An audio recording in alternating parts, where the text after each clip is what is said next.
Welcome to Motoring Monday for July 6, 2015. I'm Sam Haymart for Test Driven TV.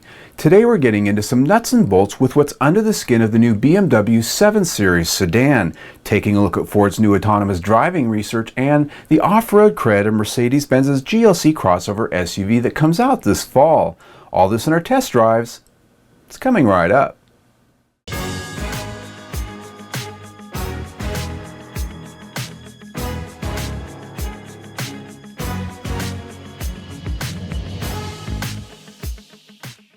Now normally I like to talk about engines and horsepower, but the structure under the skin of the 2016 BMW 7 Series is likely more groundbreaking than what's under its hood. At first glance, the 2016 BMW 7 Series barely looks new. Perhaps it's just a mid-cycle refresh with new headlights, a few new gadgets, new engine specs, and a wheel design or two. Nothing could be further from the truth. No, this is an all-new car right down to its revolutionary new combination material structure using steel, aluminum, and carbon fiber. The exotic lightweight material is used in key locations, creating a structural design they call carbon core. Lightweight, high-tensile steels are used in traditional areas, aluminum in the door frame, substructures, and much of the exterior skin. Carbon fiber structural elements come into play in many non-traditional spots, bonded to the sheet metal to add increased rigidity. By using a hybrid construction of carbon fiber in the roof, floor pan, and B-pillars, BMW is able to redesign the surrounding sheet metal structures to work with the ultralight high-strength material to save up to 190 pounds. Lightweighting continues with liberal use of aluminum in the suspension, brakes, and wheels, which further reduces unsprung weight by as much as 15%. This not only pays huge dividends in the overall heft, but contributes to an even better handling feel. And under the hood, a new near-source thermal and acoustic shielding is used for the engine. This allows for traditional body-mounted sound deadening, which is very heavy, to be reduced substantially. BMW says the final result is a larger 2016 7 Series, which offers more performance, better efficiency, and a higher level of luxury and tech content than ever before, and all with a lower center of gravity and a still perfect 50-50 weight balance. Now, if you just looked at all that and thought, boy, that looks expensive, well, you're probably right. After all, it is the BMW 7 Series. That car is arriving this fall with pricing to be announced closer to that launch. Now, autonomous vehicles, they seem to be coming our way whether we're asking for them or not, and Ford, of all the American brands, seems to be leading the charge in bringing that technology to market. In Dearborn and in the Silicon Valley at their Research and Innovation Center at Palo Alto, Ford has embarked heavily into developing, researching, and proving out autonomous driving cars, not to be left behind by foreign brands. And before you think pie in the sky, keep in mind that the hardware necessary to make our cars fully autonomous already exists in them, operating features like parking assist, lane keeping, and adaptive cruise control. These features are enabled by radar sensors and bumpers, cameras, GPS, and hardware like electric power steering, drive-by-wire throttles, and ABS brake system controllers. The only thing missing for full autonomous driving is software to bring it all together.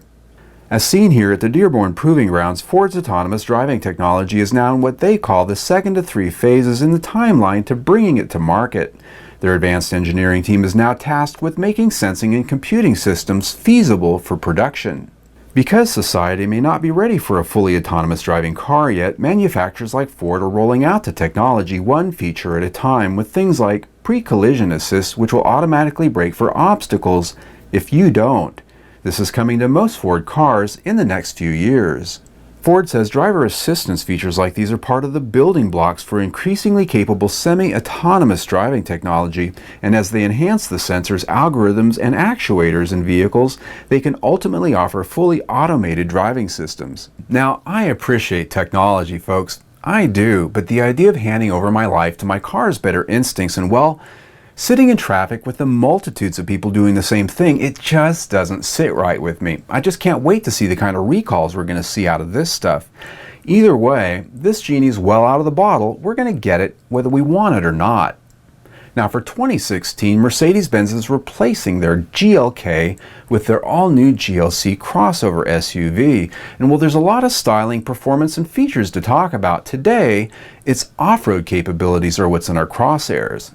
Seen testing here in Germany all camouflaged up, the Mercedes-Benz GLC will have available a combination of an air body control air suspension and the latest generation of the brand's 4MATIC all-wheel drive, which will offer more off-road cred than we've seen since the original ML class. The standard GLC 300 will have steel springs and variable dampers, but the optional air suspension system enables a raised clearance off-road mode that, when combined with the computer-managed traction programs of its 4MATIC all-wheel drive, can be quite robust in the rough. 4MATIC has a baseline torque split of 45 to 55% between the front and rear axles. Traction in challenging situations such as freewheels is aided by ABS-controlled torque vectoring to clamp down on wheel spin, diverting power to the wheels which have the traction. A stiffer and more robust chassis structure with heavier-duty suspension components have also been designed to provide a capability which, when paired with higher torque engines, will far exceed that of the current GLK line. The air suspension complements the off-road experience by offering controlled articulation over varying surfaces. Inside, the driver can monitor vehicle motion, traction, and suspension metrics on the dash-mounted infotainment screen. In the United States, the 2016 Mercedes-Benz GLC 300 and GLC 300 4MATIC go on sale this fall exclusively with a 2-liter turbocharged 4-cylinder engine and 9-speed automatic transmission. Additional powertrains and models will come in 2017. There's a lot more to talk about with the 2016 Mercedes-Benz GLC in terms of styling, interior features, and performance, and we'll be doing that very soon. In our test drives this week, we drove the 2016 Acura ILX, which got a lot of styling updates, interior features, and most importantly, something new under the hood. For 2016, Acura sharpened its design pen on the ILX, giving it a fresh face complete with the brand's increasingly appealing Jewel-Eye LED headlamps. New fascias front and rear update the look of their entry-level sedan quite nicely. The big news, however, is its now standard 2.4-liter iVTEC engine, which delivers 201 horsepower through its all-new 8-speed dual-clutch transmission, which also features a torque converter to smooth its action. Smoothing out shifts is what it does, making this dual-clutch gearbox feel much like a traditional automatic. Performance now comes in a much more refined fashion, yielding better fuel economy in the act. Unfortunately, they no longer offer the 6-speed manual here. Now you can see our full review on this car by clicking on the link down below in the information section, or log on to our website, testdriven.tv. Now, our reality check segment each week, it's sort of a catch-all for things that either I can poke fun at or things that simply interest me. And this week, Chevrolet makes the cut. For 2016, Chevrolet is rolling out a seemingly simple yet brilliant feature in several models: smartphone cooling for cars, which offer wireless charging pads in their center consoles. In a car, phones using wireless charging pads can overheat, which can actually damage your phone over time. GM engineers seized upon this reality when extreme weather testing with these new smartphone charging systems. Basically, when summer's high cabin temperatures combine with the heat of charging and processing, phones can overheat easily and shut down. So they simply routed air conditioning flow directly into the charging pad, flowing cool air under the phone. What Chevrolet calls active phone cooling, I think, is a pretty darn novel approach when it really doesn't cost all that much to offer up. And it'll be coming to the 2016 Impala, Malibu, Volt, and Cruise when optioned with the wireless charging system. Call me a shill if you want to, but I think when a car company does something cool like this, it deserves to be pointed out. Now, I do hope this feature flows across to other GM brands like Cadillac and the others as well. Now, it's time for our money shot, where we take the coolest photo from this week's auto news and we show it to you. Something you don't see every day is a Rolls-Royce frying tires off the starting line. It happened last week in jolly old England at the Goodwood Hill Climb. Hitting ungentlemanly speeds in excess of 140 miles an hour, the Rolls-Royce finished ahead of the Bentley Continental GT, among others. Blasphemy, I say. Well, that's it for Motoring Monday. Click on the link right here and subscribe to our YouTube channel. There, I'll keep you updated on all of our latest test drives or automotive news, as well as our Motoring Monday episodes.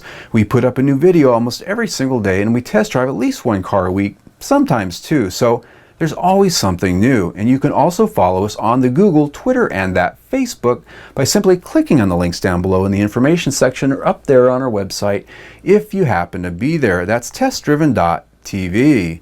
I'm Sam Haymart for Test Driven TV. I hope you enjoyed the ride.